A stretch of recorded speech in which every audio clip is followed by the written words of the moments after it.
Boa noite, queridos e queridas, os acompanhadores, seguidores do Evangelho da Noite. É com muita alegria que mais uma vez vamos nos reunir nesta noite de estudo, durante a qual apreciaremos um pedaço do capítulo 12 do Evangelho de Marcos. E isso hoje é o culto do dia 2 de março de 2023. Ó, já comecei a bocejar na abertura, tá vendo? Não tem nada a ver com cansaço ou sono, não. É uma emanação fluídica de recebimento de energias. Vai dando uma relaxada progressiva. Então, nós estamos aqui aos pés do Mestre, contentes por isso e muito ansiosos para podermos realizar o culto do dia 2 de março de 2023. E para isso, vamos iniciar lendo uma página do livro Vinha de Luz. E é uma página só, não, é uma lição, é a lição 138. Iluminemos o santuário. Pois nós somos um santuário do Deus vivo. Paulo escrevendo a sua segunda carta para os Coríntios, capítulo 6, versículo 16. O esforço individual estabelece a necessária diferenciação entre as criaturas, mas a distribuição das oportunidades divinas é sempre a mesma para todos. Indiscriminadamente, todas as pessoas recebem possibilidades idênticas de crescimento mental e elevação no campo superior da vida. Todos somos, pois, consoantes à sentença de Paulo, santuários do Deus vivo. Apesar disso, inúmeras pessoas se declaram afastadas da luz eterna, deserdadas da fé. Enquanto dispõem de saúde e do tesouro das possibilidades humanas, fazem anedotário, leve e irônico. Ao apagar das luzes terrestres, porém, inabilitados à movimentação no campo da fantasia, revoltam-se contra a divindade e precipitam-se em abismo de desespero. São companheiros invigilantes que ocuparam o santuário do espírito com material inadequado, absorvidos pelas preocupações imediatistas da esfera inferior, transformaram esperanças em ambições criminosas, expressões de confiança em fanatismo cego, aspirações do alto em interesses da zona mais baixa. Debalde se faz ouvir a palavra delicada e pura do Senhor no santuário interno, quando a criatura, obcecada pelas ilusões do plano físico, perde a faculdade de escutar. Entre os seus ouvidos e a sublime advertência, erguem-se fronteiras espessas de egoísmo cristalizado e de viciosa aflição. E pouco a pouco, o Filho de Deus, encarnado na terra, de rico de ideais humanos e realizações transitórias, passa à condição de mendigo de luz e paz na velhice e na morte. O Senhor continua ensinando e amando, orientando e dirigindo, mas porque a surdez prossegue sempre, chegam a seu tempo as bombas renovadoras do sofrimento, convidando a mente desviada e obscura à descoberta dos valores que lhe são próprios, reintegrando-a no santuário de si mesma para que o reencontro sublime com a divindade. Graças a Deus. Graças a Deus, graças ao Cristo de Deus. E graças ao Espírito Santo de Deus.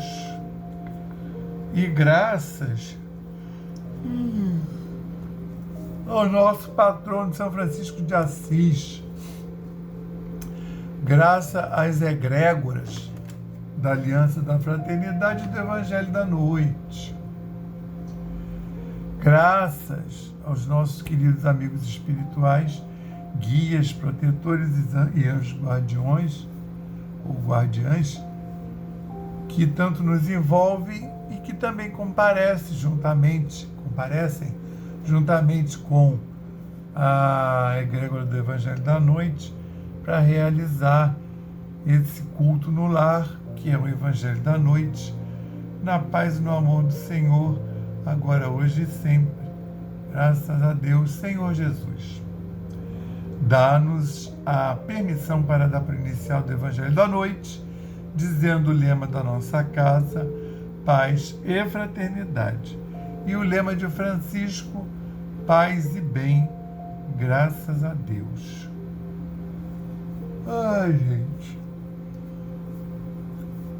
Tomara que todos tenham tido uma excelente semana.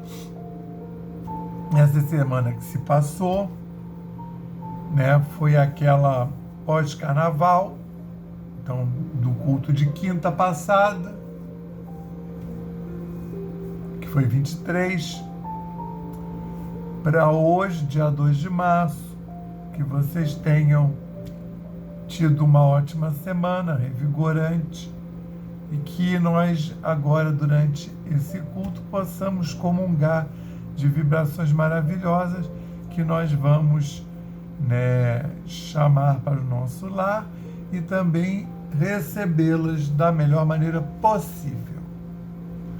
Então, na última vez, nós fizemos um culto que foi o culto de carnaval, que teve um tema que eu considero muito pertinente à época que passamos, que foi os desencarnes coletivos, né? Ou as provas coletivas. Resgate, também tem o nome de resgates coletivos. E agora nós vamos dar então continuidade ao estudo do capítulo 12 de Marcos, do ponto que paramos, que foi exatamente a gente fez capítulo 12 até o versículo 37. E hoje nós vamos apreciar os versículos 37 a 30. A gente apreciou na outra chamada, na outra passagem, até o capítulo 34, até o versículo 34. Hoje nós vamos ver o 35, 36, 37 e o 34b, chamado 34b. Na outra vez a gente fez até o 34a, tá? E hoje é o 34b. Esse versículo ele foi desmembrado, por isso que tem A e B, e puseram ele para fechar esse ensinamento que o Pastorino deu o nome de Filhos de Davi. Tá? Os três evangelistas sinóticos narraram a passagem, sendo que, como estamos estudando o Evangelho de Marcos, nós vamos ver mais centradamente a narrativa de Marcos, tá? E o Marcos conta assim: e respondendo, Jesus disse, ao ensinar no templo, como dizem os escribas, como que o Cristo é filho de Davi? Aí o próprio Davi falou no Espírito, o Santo, disse: o Senhor ao meu Senhor, senta à minha direita, até que ponha teus inimigos sob teus pés. O próprio Davi dilo: Senhor, de onde, pois, é filho dele? Grande multidão ouvia-o com satisfação, e ninguém ousava mais interrogá-lo. Então, nós estamos naquela passagem, né, maravilhosa, que é do final, está chegando ao final, capítulo 12, e vem aquela sucessão de pegadinhas que os escribas, fariseus, principais do templo, saduceus, sacerdotes, não o sacerdote mor, mas os outros, estavam fazendo com Jesus, estavam seguindo Jesus e propondo-lhe pegadinhas, propondo-lhe perguntas que não era para eles melhorarem o saber deles, era para eles verem se conseguiam pegar o Cristo, enquadrá-lo, colocá-lo numa situação que ele ficasse mal, ou com Roma, com o dirigente, no caso Pôncio Pilatos,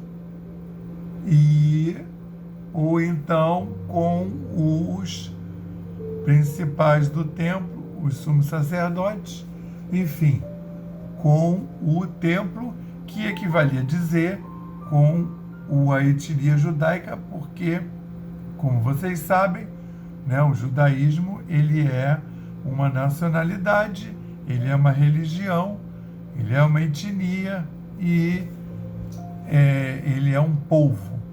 E esse povo todo se agrega sobre esses mandamentos do Velho Testamento, a religião mosaica. E aí eles estavam querendo enquadrar num ou no outro. E ele vem respondendo, eu já falei isso aqui, vale a pena ler, é o capítulo 21 e 22 de Mateus e o 11 e 12 de Marcos, que tem essa sucessão de pegadinhas que terminaram na vez passada. E tanto é, agora, quem resolveu fazer arguição, voltar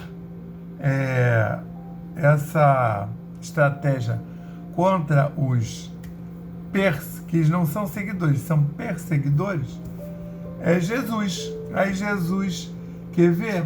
Aqui no Mateus, ele fala assim: estando reunidos os fariseus, perguntou-lhes Jesus, né? E em Lucas, disse-lhes, aí já entra direto na pergunta: como dizem ser o Cristo, o filho de Davi?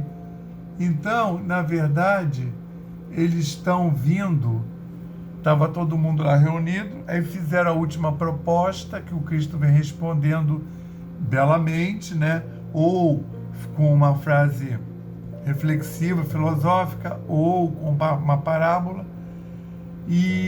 mas foram mais com frases reflexivas, né?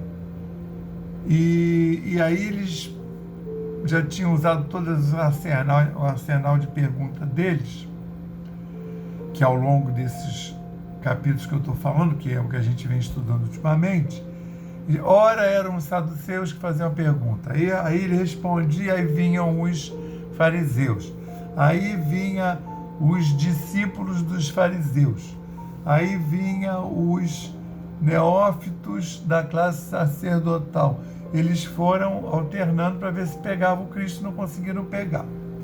Aí, bom, a gente terminou a última passagem com um lá dos principais do templo, estando convencidos e contentes com Jesus e reconhecendo intimamente que aquele era o Filho de Deus, quando a próprio Jesus fala, não está longe do reino de Deus, não, para esse que estava perguntando. Que ele pergunta, né, qual é o melhor mandamento. Jesus responde, e o próprio cara que fez a pergunta falou: nossa, que resposta, respondeste-os bem, por causa disso, daquilo. Aí o Jesus, ele reconheceu, né? Aí Jesus falou: você não está longe do reino dos céus, não. Continua nesse caminho que você chega lá. Porque o cara realmente já estava vendo as coisas e entendendo, inclusive a resposta do Cristo, que é o que vai acontecer aqui hoje também. É um ensinamento muito refinado. Então a maioria deles, até alguns sabiam responder decoradamente, de língua, mas eles não entendiam a profundidade.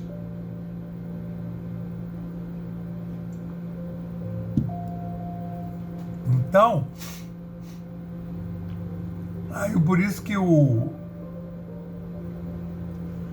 Cristo começa na narrativa do Marcos, e respondendo, Jesus disse ao ensinar no templo: como dizem os escribas que o Cristo é filho de Davi? O Cristo, ele está falando dele mesmo, né? Aí o próprio Davi, continua entre aspas, tá? Isso é o Cristo falando. Aí ninguém respondeu. O próprio Davi falou no Espírito, o Santo. Disse o Senhor ao meu Senhor: senta à minha direita, até que ponha teus inimigos sob teus pés. O próprio Davi dilo Senhor. Donde, pois, é filho dele? Aí acaba aspas, Jesus acabou de falar, ele estava falando disso tudo. Grande multidão ouvia-o com satisfação, a multidão acompanhava esses embates de ideia, e ninguém ousava mais interrogá-lo. Isso eles já tinham desistido mesmo, que esse até que é o versículo 34b. Ele estava lá junto com o final da outra. Na Bíblia, vem junto com o final da lição anterior, que é o 34a. Mas é porque lá acaba aquele momento que eles acabam de fazer a proposta de fazer pegadinhas, e aí serve para essa e serve para outra, e ninguém ousava mais interrogá-lo. Por isso que teve esse momento agora, aí Jesus, bom, agora que vocês já aquietaram o facho, agora é minha vez. Agora quem faz pergunta sou eu. Vocês não são os bambambãs? Vamos ver se vocês respondem. Porque, veja bem, no Mateus dá mais a entender o que estava se passando, o que ele está perguntando. Estando reunidos os fariseus, perguntou-lhe Jesus, dizendo: que vos parece a respeito do Cristo? De quem é filho? Aí disseram, segundo o Mateus, responderam, disseram, de Davi. Disse-lhes: como então Davi, em espírito, através do Espírito Santo, chamou-o Senhor, dizendo: disse o Senhor a meu Senhor: senta à minha direita, até que ponha teus inimigos sob teus pés. Se, pois, Davi chama-o Senhor, como é filho dele? Como um dos senhores citados é filho dele, que seria o Cristo, que é da descendência de Davi. Isso é uma profecia. Estava escrito que seria de Nazaré e seria da descendência de Davi. E ninguém pôde responder-lhe uma palavra. Ninguém ousou mais interrogá-lo nesse dia. Desde esse dia. Que na verdade aliás, é uma das questões mais difíceis, né? De responder, mais do que ele já fez antes. Ele já propôs outras vezes, né? Perguntou coisas. Porque aqui vai entrar na questão, primeiro, da Trindade divina, que era uma coisa que não era explícita na época. A igreja só foi assimilar esse negócio de Trindade divina Isso aí, eu acho que um daqueles primeiros concílios, há uns 400 anos depois que o Cristo já tinha vindo. Então não é uma coisa assim trivial não, tá? Então o que ele está dizendo aqui, quer ver? Aqui no Lucas ele também destrincha, mas como dizem ser o Cristo, filho de Davi? Pois o próprio Davi, no livro dos Salmos, diz: disse o Senhor ao meu Senhor, senta à minha direita, até que ponha teus inimigos escabelo de teus pés. Aos teus pés. Davi, pois, chama o Senhor. Como então é filho dele? O que não era nem um pouco explícito na época, o povo certamente não sabe nem o que está vendo. E o pessoal da sinagoga, até alguns poderiam responder, se bem que a maioria não também, porque isso é muito iniciático e eles vieram deixando, eles foram se desfazendo dos cultos iniciáticos que remetiam a um saber realmente do espírito, de reformulação do espírito, dos propósitos de se vir aqui na Terra. E eles foram fazendo cada vez coisas mais externas, cultos mais externos, orações, sem se preocupar com o âmago dos ensinamentos. Então, por exemplo, aí chega nessa hora, eles poderiam responder alguma coisa, certamente alguma coisa responderiam, mas não tinha profundidade.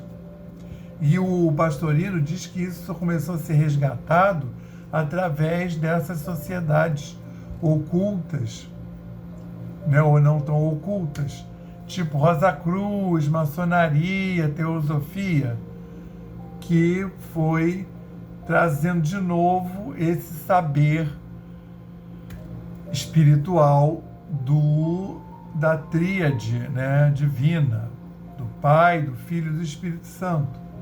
Então, quando ele está falando aqui, ele está falando pois o próprio Davi no livro de Salmos. Então, ele está falando uma profecia, né, que foi feita do Davi mediunizado, né, que diz que o próprio Davi falou no Espírito, vírgula, o Santo. Ele falou ele estava imbuído do Espírito Santo. Mesmo que seja a imantação, né? Não é ele recebeu o Espírito Santo. O Espírito Santo, ele vai lá e faz uma imantação, envolve o corpo espiritual, magnético, energético, emocional, e ele faz a emanação, tá? Através daqui do laríngeo. Ele estava no Espírito Santo. O Mateus também fala isso, né? Como então Davi, em espírito, chamou Jesus? Então esse povo todo entendia isso daí, ó, esse vocabulário. Que ele estava falando, quem estava falando era o Espírito Santo, que tinha o Espírito que falava através deles, dos profetas. Provavelmente eles tinham isso como comum para si, que os profetas profetizavam mediunizados, né? Que a igreja fala divinamente inspirados. Muda o nome, mas é a mesma coisa. Divinamente inspirados. E aí, o que ele estava querendo que os caras respondessem? O Davi era um profeta. Jesus é descendência de Davi, o corpo de Jesus, Yeshua, Yoshua, são as variações, né? Quando translitera de uma língua para outra. E aí chega no português, nas línguas latinas, como Jesus, né? A plaquinha em cima do Cristo, INRI, I-N-R, I-N-R-I,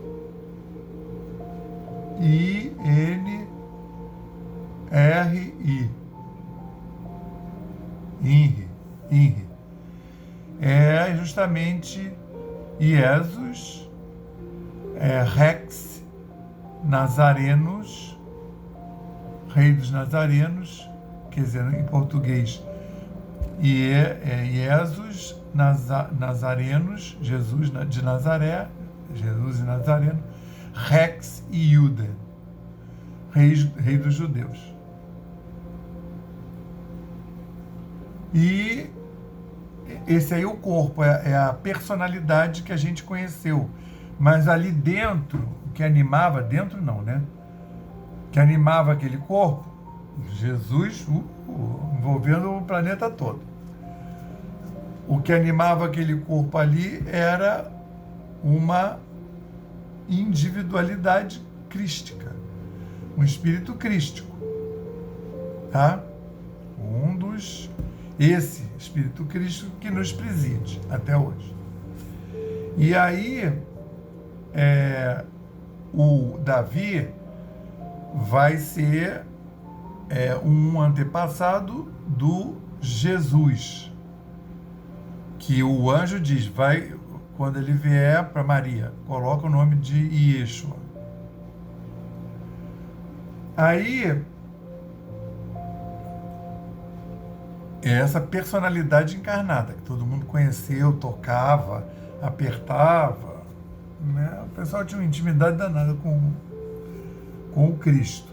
Mas o Cristo é a individualidade, quando o corpo foi dissociado de novo daquela ânima, né, daquilo que animava o Cristo, o corpo se desfez, né, porque era de uma matéria quintessenciada, e o espírito foi lá provar que ele passou a existir numa outra dimensão. Então, o povo, ele queria saber se esses sacerdotes aí que andavam atrás dele formulando pegadinha, se eles sabiam disso. Não sabiam, não responderam.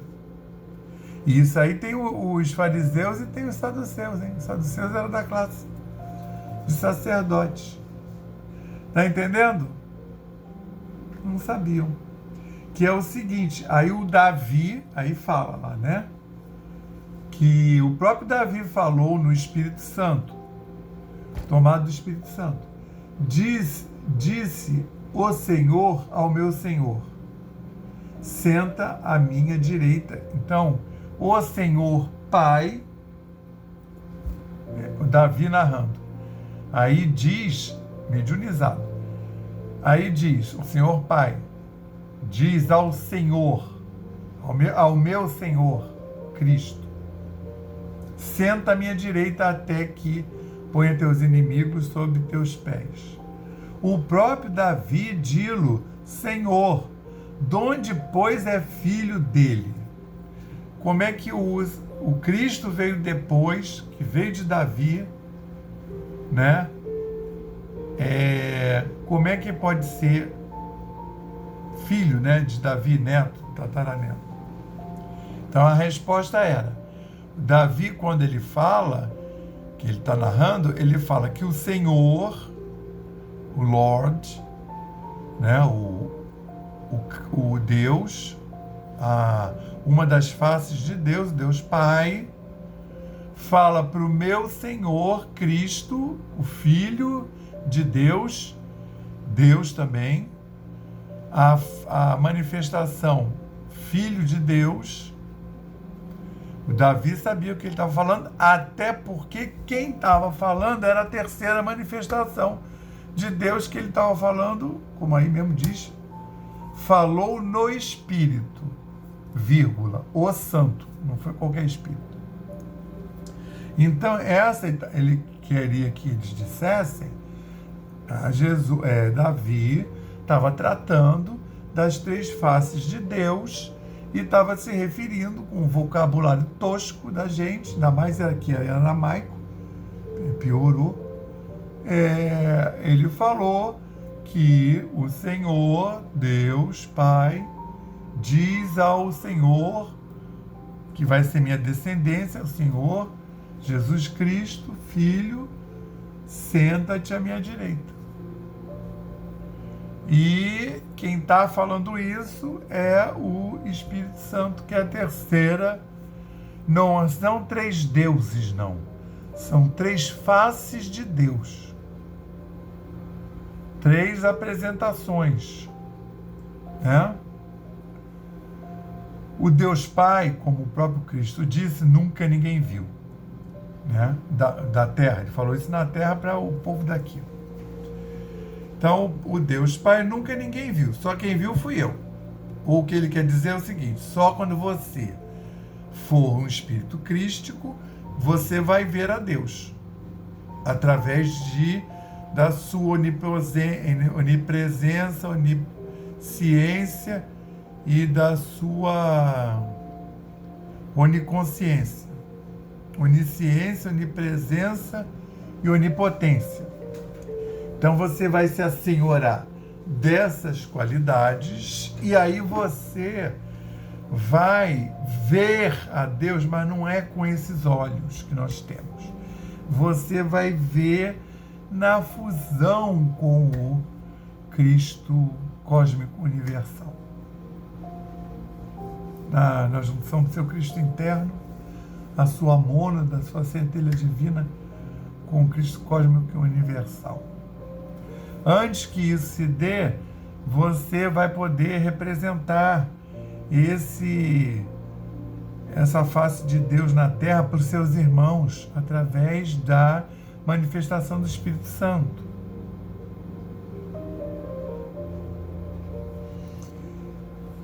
Se você se colocando na posição de manifestar o Espírito Santo e aguardando a manifestação dele. A maioria das vezes você nem sabe que você está na manifestação do Espírito Santo. Por isso esse pessoal que fica dizendo: eu recebi o Espírito Santo, olha, eu estou aqui, e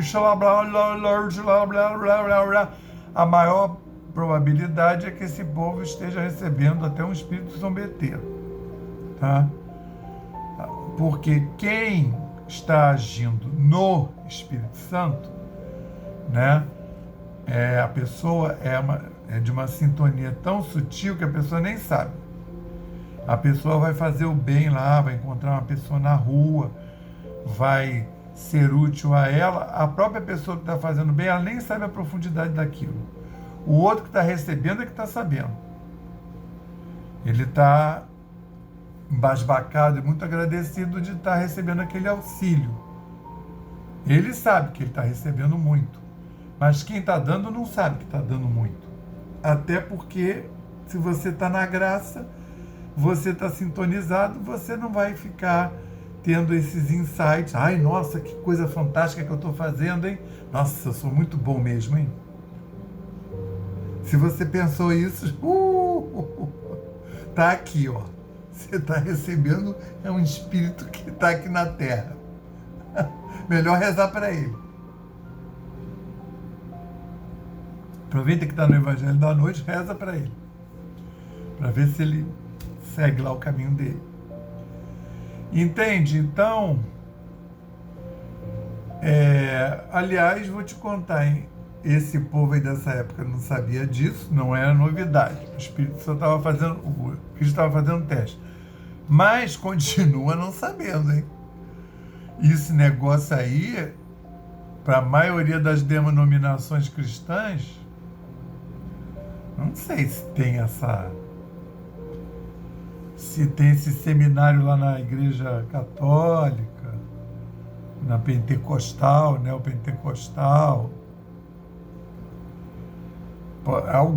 Alguns, claro, sempre tem alguns que alcançam, mas a maioria não, tá? A própria cúpula da Igreja Católica só foi acessar isso muito tempo depois que o Cristo tinha morrido. Que tem o Pai, o Filho e o Espírito Santo. Grande multidão. E aí é engraçado, ninguém ousava mais interrogá-lo.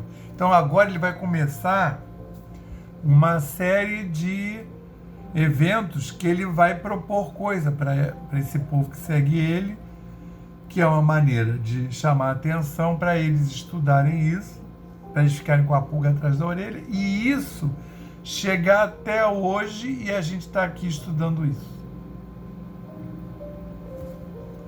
Então essa é a função. Ele já deixou o dever de casa para 2000 anos. Ó, vai encarnando e vai fazendo aí. Um dia vocês vão entender. E melhor aplicar, né? Aí, você vê, o João, que é o evangelho todo iniciático, todo cheio de revelações, ele não trata disso, dessa maneira. Tem um monte de propostas lá em João, mas não assim, não essa. Então agora nós vamos passar para o nosso passe fluídico terápico, para que possamos receber esse passe dos nossos amigos espirituais na graça de Deus. Elevemos mais, se ajeita aí, se acomoda na cadeira, deita lá no divã. Se puder não dormir, acompanhar o mantra é melhor.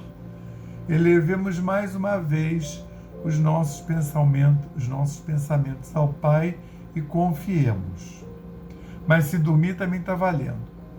Nós pedimos ao Cristo para que possam os nossos amigos espirituais, juntamente com os protetores de cada um aqui presente, realizar através deste passe fluídico terápico o tratamento particularizado de acordo com as necessidades que cada um apresenta, que seja suavemente depositado em nosso corpo fluídico, mental e físico, o remédio advindo das camadas superiores da vida, tão bem preparados por corações amorosos para nos atender.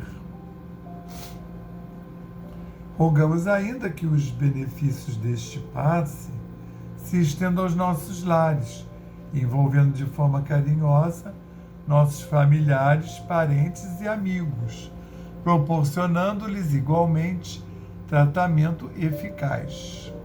Intimamente, pedimos forças para desenvolver em nós coragem, discernimento, paciência e bom ânimo em nossa lida diária, nos colocando agora na posição de receptores, abertos à boa influência do alto.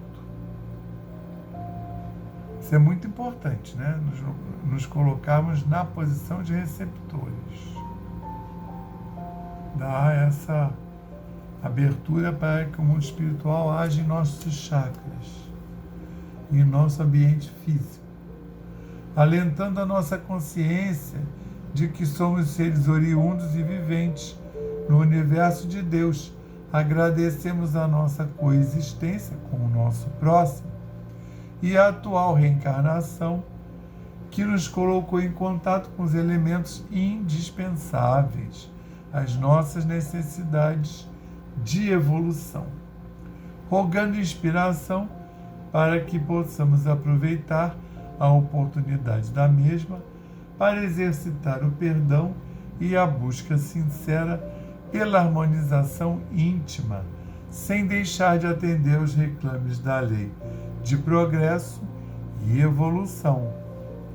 Finalmente pedimos equilíbrio moral e emocional, inspiração nos padrões do Evangelho para que possamos solucionar com os nossos esforços os problemas que nos envolvem.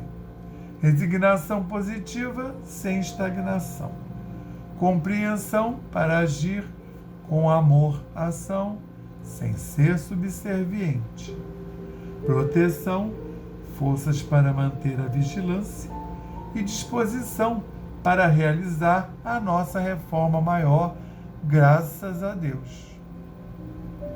Graças ao Espírito Santo de Deus, graças ao Cristo de Deus, graças ao nosso patrono São Francisco de Assis e a sua falange maravilhosa, graça à egrégora do Evangelho da Noite e da Aliança da Fraternidade, aos nossos guias e protetores espirituais, anjos guardiães e toda essa espiritualidade que nos auxilia a realizar esse culto no lar todas as semanas.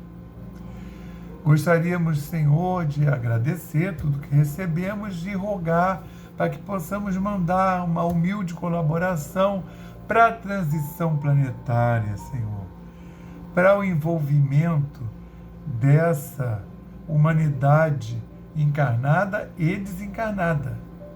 Porque quando fizermos essa transição planetária, será com a humanidade ligada a esse orbe. Tanto os que estão encarnados quanto os que estão no mundo espiritual ligados à Terra. Que o Chico disse que são 2/3 lá do outro lado. Então a gente tem 8 aqui e temos mais 16 bilhões lá do outro lado.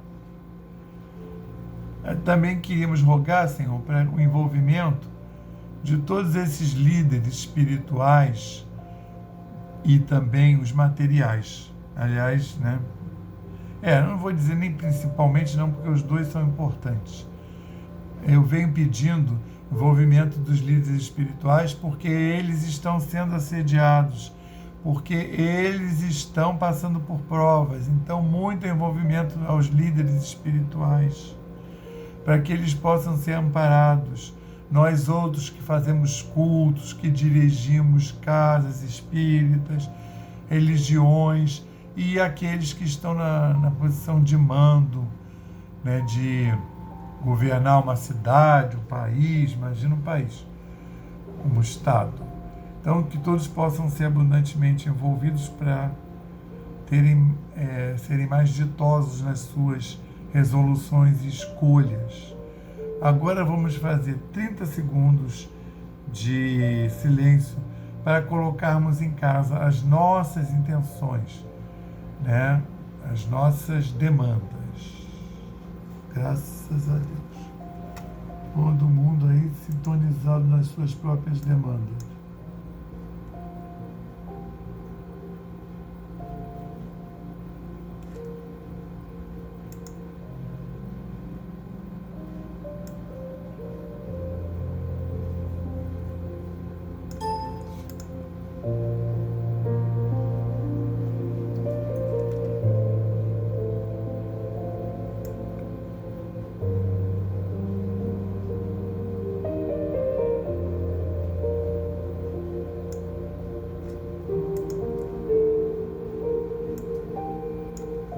Senhor Jesus, dá-nos a permissão para dar por encerrado o Evangelho da noite de hoje, dizendo o lema da nossa casa, paz e fraternidade, e o lema de Francisco, paz e bem. Graças a Deus.